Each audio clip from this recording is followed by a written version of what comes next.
All right, happy, I don't know what day of the week we're on, Sunday? People keep telling me that I should be capturing some of my rides since I've been living off a bicycle. I used to live a little more nomadically, like I lived out of a backpack for a chunk of time. I've lived out of a tent.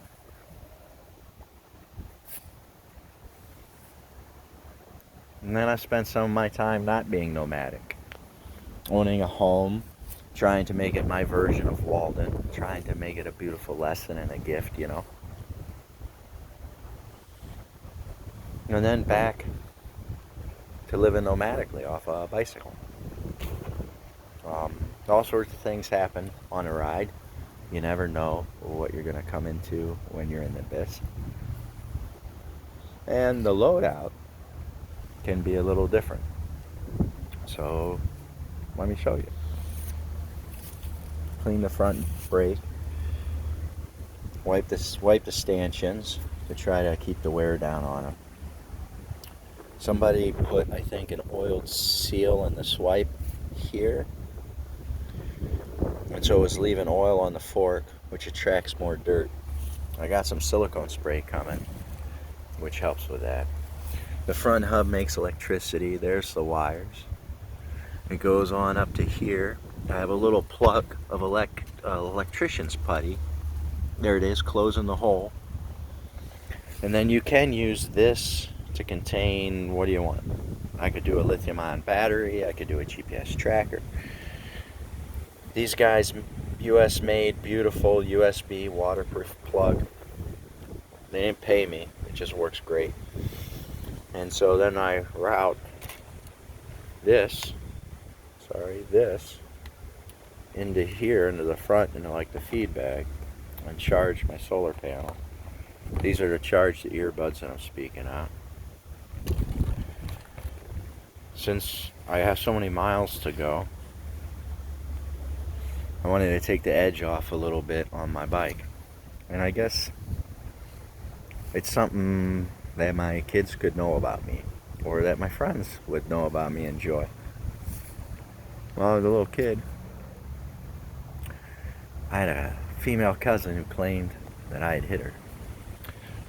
And so, man, that brought in the whooping of my lifetime. I never did, though. But man, I took a full measure of punishment as though I had. And as soon as I was done with my punishment, I went right over and I hit her. And then when they asked why you do it, I'd be like, because your punishment was worth it.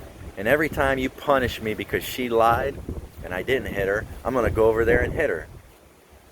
And it's only going to stop when my cousin's honest and or you start doing your job as grown-ups. You're going to take away my kids because they claim that I was a drug-out alcoholic. Well, I'm conflicted, and I was conflicted because there's no better time in your life to start using drugs and alcohol than after they test the hell out of you, find that you don't use drugs, and then take away your house, your car, your ability to travel, your personal property. Like, for hell's sake, sit down and have a beer, brother. But the other side of that is when you're just in the middle of a storm, and you're captain of a boat and you're all by yourself and everything's going wrong, it might just be the absolute wrong time to dim your wits. So I try to strike a balance between those two portions of who and what I am. And so I looked up at the federal government to see what molecules do less damage than alcohol. I set my Mason-Dixon line. For me, I'm not imposing it on another, but for me, I set it as alcohol. I'm not belittling the problems people have had because of alcohol. Its impacts to your health, positive and negative. I get it. But every once in a while, it's nice to partake. It's nice to partake. Even my grandfathers, in the middle of World War II, found time to enjoy a drink, to dance, hot shower if they were able to put their hand on it. I watched a video this morning of a United States soldier whose family thought he was dead. That badass came back to them. Just took him 7 years to get it done. I was so happy for him. I was so proud of him that he's standing there in his Class A's looking beautiful. Just knocked on the door. It was amazing to hear how that mom cried. It struck me, you know. My mom gave false testimony against me. This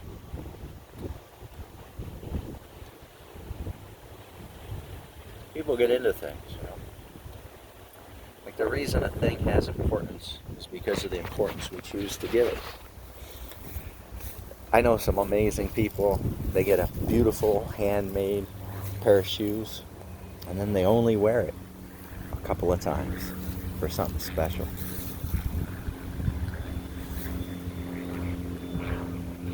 My grandfathers both had tie tags that looked like, the one looked like one half, the one looked like another half.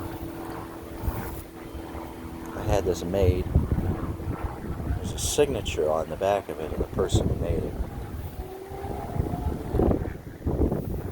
And I did it to celebrate having achieved a personal goal.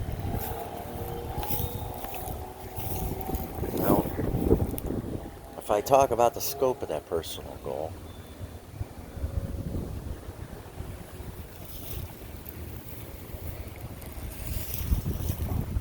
does it help more people or does it detract more people?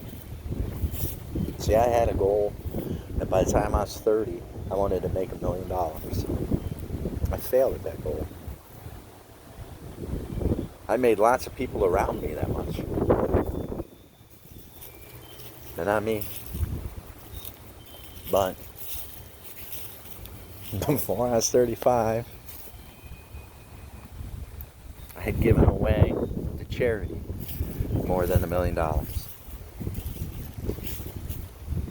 Now my grandparents weren't here. I couldn't hear their voice of "Attaboy Jimmy, we're proud of you, we love you." But I know they are. I know they would be.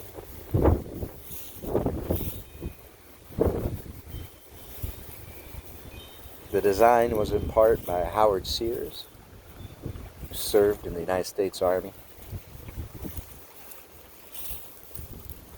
and Earl Jeffries. And the idea came to me of doing something like this because I was having a conversation with a family member who was captain of the United States submarine in World War II. My Uncle Jack.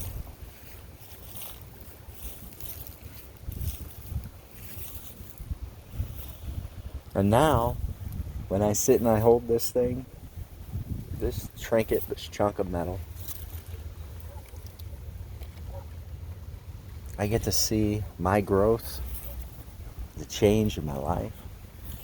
And I get peace knowing that chunks of my family tree have been through their hardship and through their hell. And that whether or not I make it out the other side of this thing and I survive, it doesn't matter as much as me making the time to make sure that I am well rested, that I'm healthy, and I'm well slept, and I'm happy just a little bit, present, so I can give my best. I'm bicycling today. I got about Google says if things go well, I'll get it in 4 hours. But I got about 5.5 to 6 to work with, that I have to be just hammering away on that thing. We got a strong wind, but it's a tailwind. So I tried to keep everything tight. I had some parts on here, door gaskets that went to my old house. I kept trying to give the new owner parts that they could use on my old house. I mean, they got 4 doors in that house the same size that all use these gaskets. And I got those gaskets brand new in a package that some stranger packed them up into a box and then, gave them to me as storage. Here, I can walk in that direction. And so I was going to drop them off at the house. Now, the new owner of that house hasn't been willing to talk to me. I've ringed the Ring doorbell. There was silence on the other side. Nobody wanted to talk to me. I left a note on their door. Nobody wanted to talk to me. I told the neighbors that I had stuff that I wanted to give them that would help them with their house. They didn't want to talk to me. They didn't want the stuff. I told them that they had my children's social security and birth certificates and all sorts of important stuff like that in a hidden safe, and I'd like to give them the key to that hidden safe, and I'd like to get the paperwork made. And if you don't want stuff for the house, whatever. Like, I don't wish you ill will. I built that house to try to do as much good as I possibly could with it. Who am I to say what that direction ought to be? The particulars of how that happens is up to God. That's not up to me. So over here, in this trash can, you see him right there? Here in the corner. The dot, the bottom. And then the brand new in the package there, the rubber gasket seals for the sweeps of the door. Occasionally, one of them got beat up, so I tried to get a better one. I tried to get one that was made out of stainless steel. I didn't get it. It looks brushed nickel. It's a brushed nickel over top of brass. So the brass would last forever, right? With the brushed nickel on top of brass. It wasn't cheap. It didn't work amazing in that home. But every time I try to give it and do something nice to this person, they lose their shit and throw a temper tantrum. They pretend that somehow they have a reason to be scared. And they just keep denying me access to my legal documents. It's okay for armed, jack-butted thugs from Summit County to steal my shit. That's okay. But me trying to give the stuff back to the new person, well, that's just scary. That's problematic. Think of how many things you gotta have wrong in your life that you would throw away help at your door when it looked like that.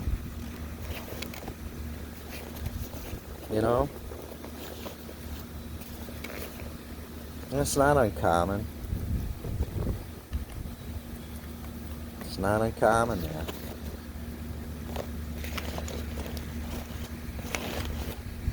All right. So, I'll finish talking about the setup maybe.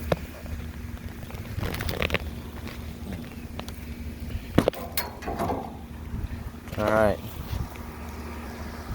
The front brake is oversized. I went with a bigger rotor. I still would prefer 2 pistons, although I probably shouldn't be putting that much energy through an older frame. Cannondale used the stiffer aluminum, so it shortens its lifespan, but it makes it stiffer while it exists.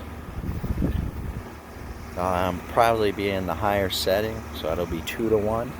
So it'll be like I have a 64 tooth ring, well actually 70 tooth ring in the front, running on the back and the roll off. I'll be able to get so much heat into it probably this ride that you'll smell the roll off. Sometimes I can get a little oil to come out of it. I've gotten better at not riding so fast that I start just scrubbing off tire. I got new winter tires coming. These are 2-inch wide. I got enough clearance that I can go just a little bit bigger, the 2.1s, 2.2s. And so I'm going to go to studded snow tires. If I see a place to sit down and have a rest, I just don't use a tent. I just put all my rain gear and snow gear, and then have something to lay on, a bedroll. So that's the setup. I got water, which I'll be drinking later, coffee with a bunch of honey, whole milk. These hand rubbers, these like neoprene, they're waterproof, the same material as a wetsuit. They go over the end of the handlebars so that my hands stay out of the weather with winter, because we've already had snow. When they're not needed, I'll just sit them on the edge of the bag, and then I use them, because then this is a double wall insulated, and it's sitting in this insulation. It lets you keep cold things cold for about a day and a half, 2 days. Warm things stay warm really well for like a day. All right, see you on the ride.